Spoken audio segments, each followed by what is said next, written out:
طور پہ ایک احتجاجی مظاہرہ کیا جا رہا ہے جس میں مختلف حلقوں سے تعلق رکھنے والی شخصیات کی شرکت ہے، اور یہاں پہ ہمارے ساتھ موجود ہیں ایک این جی او کے بانی ڈائریکٹر، اور ساتھ ان کے ایڈوکیٹ صاحبہ موجود ہیں۔ آپ کشمیر کے حوالے سے ان سے پوچھتے ہیں کہ کشمیر میں ہونے والے مظالم کے حوالے سے یہ کیا کہنا چاہتے ہیں۔ جی، آپ کا نام؟ میرا نام کیسر ہے، کیسر یوسف۔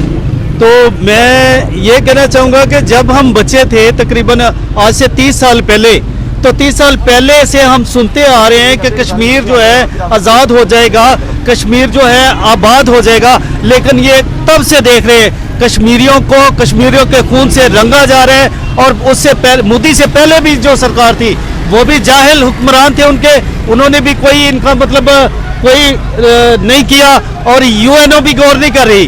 لہذا ہماری جو اس ٹائم کے حکمران ہیں ان سے اپیل ہے پرزور کہ آپ پلیز جتنے بھی لیڈر حضرات ہیں یہ قدم اٹھائیں، ہم ان کے ساتھ ہیں، عوام ان کے ساتھ ہے۔ تو کشمیر جو ہے کشمیریوں کے خون سے اب بہت رنگ چکا، اب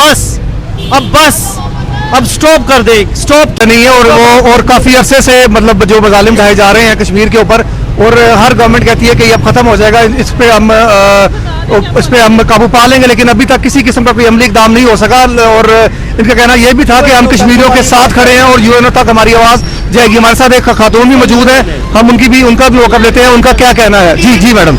میں کشمیر کے ملازم ہونے لگ کے بہت زیادہ دکھ کا اظہار کرتی ہوں، اور یہ کہتی ہوں کشمیر بنے گا پاکستان۔